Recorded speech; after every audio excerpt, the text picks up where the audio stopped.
आज जिस तरह से समाजों में माहौल हैं, वैसे में आप लोग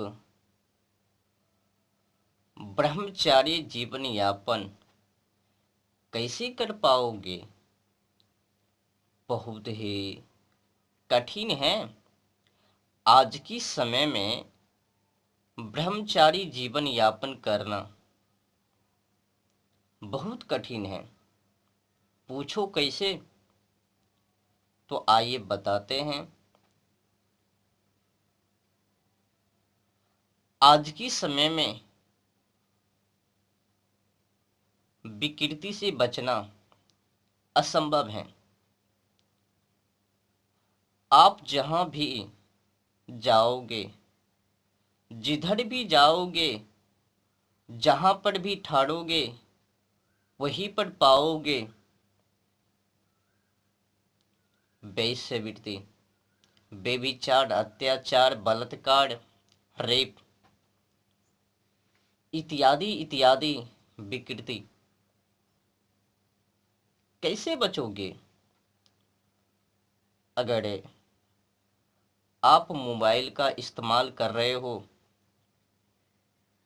और उस मोबाइल में पिक्चर को अर्थात वीडियो को देख रहे हो, तो आपको भी पता है कि वीडियो के बीच बीच में कुछ सेकंड के लिए प्रचार आवे और उस प्रचार में क्या दिखावे? एक छोटी सी कपड़े वाली लड़कियां, महिलाएं, माता पिता की परी अपनी चूल को फैला करके नंगी डांस कर रही हैं और तुमको वो समझा रही है कैसे मनों में वासना को लानी है, उत्पन्न करनी है। और तुम तो हो बावले, तुम तो समझते हो मैं तो ब्रह्मचारी हूँ। ब्रह्मचार्य नियमों का पालन मेरे हिसाब से ठीक है,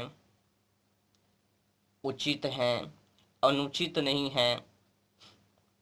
पर ऊपर से तो साफ साफ दिखावे, पर अंदर में क्या चलबे वो किससे कहबे?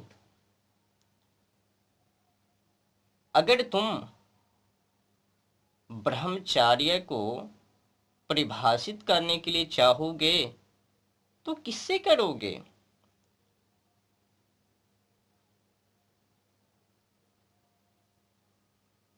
भोग से ही करोगे ना, कामुक से ही करोगे ना। आखिर तुम्हारे अंदर है ही क्या?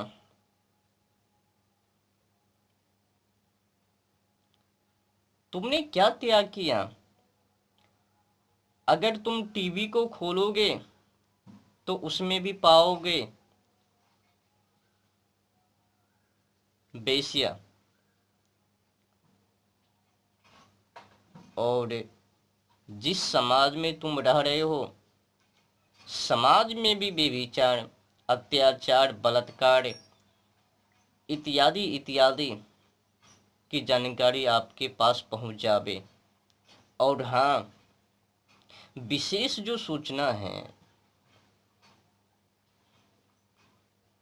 ब्रह्मचारी के लिए कई ब्रह्मचारी तो कहता है हम तो केवल ईश्वर का ही ध्यान करबे, उन्हीं का नाम लेबे और इसी को मैं मुक्ति कहता हूँ, सत्य कहता हूँ। पर है क्या? अगर परिणाम को सामने रखा जाए तो ना समझा जाए ना। तुम्हारे सामने, सम्मुख, नजरों के सामने क्या हो रहा है? बलात्कार, अत्याचार, रेप इत्यादि इत्यादि बेविचार जीव जंतु पशु पक्षी की हिंसा, पेड़ पौधों की कटाई, क्या तुम अपराधी नहीं हो? एक ब्रह्मचारी होकर भी तुम गूंगे हो, अंधे हो, बहरे हो, जो भी कर हो, जो भी हो बे, वो तो तुम्हारे आंखों के सामने ही ना। और तो और देखो ना, तुम कैसा ब्रह्मचारी हो, तुम्हारी ही आंखों के सामने तुम्हारी गौ माता की जबह, और तो और एक दो की नहीं, हजारों हजार की संख्या में गौ की जबह। एशिया का सबसे बड़ा कसाई खाना मुंबई देवनार, और दुर्भाग्य है देश का सबसे बड़ा कसाई खाना, कत्ल खाना, बूचड़ खाना अल कबीर, जो कि आप पढ़ता है तेलंगाना के मेरठ जिले के रुद्रम गांव में तकरीबन 400 एकड़ में है। और यहाँ पर बीफ का निर्यात। अब समझ लो, इस तरह के माहौल में तुम आखिर ब्रह्मचारी कैसे हो? तुम तो एक भी शब्द, एक भी बार तुमने तो इन सभी के खिलाफ कुछ भी तो बोला नहीं। तुमने तो दिन रात यही काम किया और कर रहे हो। और तो और देखो ना, विदेशी कंपनी अपने भारत देश में आकर निरोध का बिजनेस करता है, और कई सनातनी को पता ही नहीं है, और जिसे पता है वो इस्तेमाल करता है, या फिर इस्तेमाल नहीं करता। जो नहीं करता है वो विरोध भी नहीं करता। और वो जो कंडोम बिजनेस का जो कंपनी है, उसका तो एक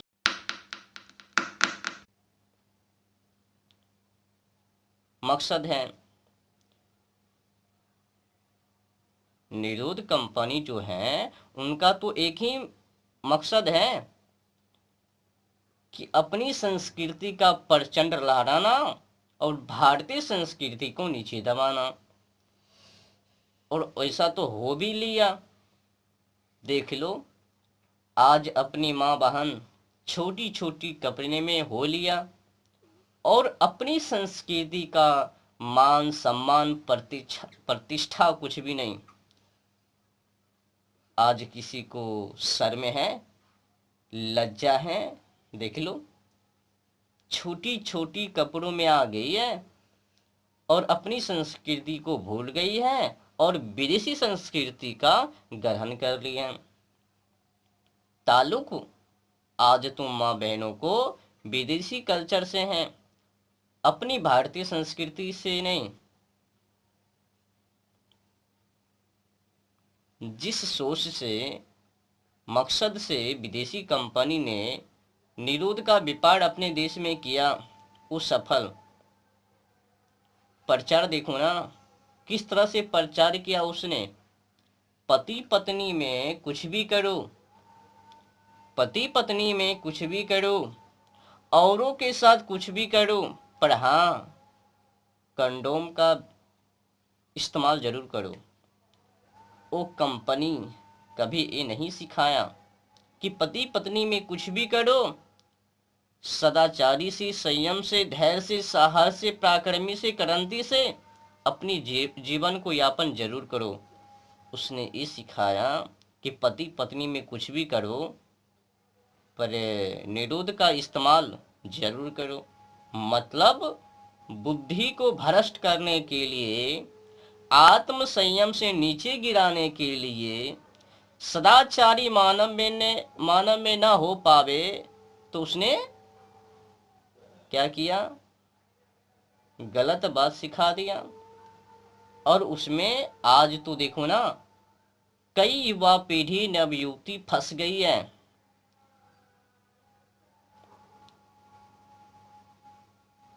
खुले आम अंधाधुन इस्तेमाल कर रही है और उनका बिजनेस एक बड़ा अड्डा हो लिया। बहुत काफी मात्रा में उनका बिजनेस आज बड़े पैमाने पर है, खूब बिक रही है। और ये भारत देशवासी, भारत देश के युवा पीढ़ी और नवयुवती, कहाँ कहूँ इन लोगों के बारे में।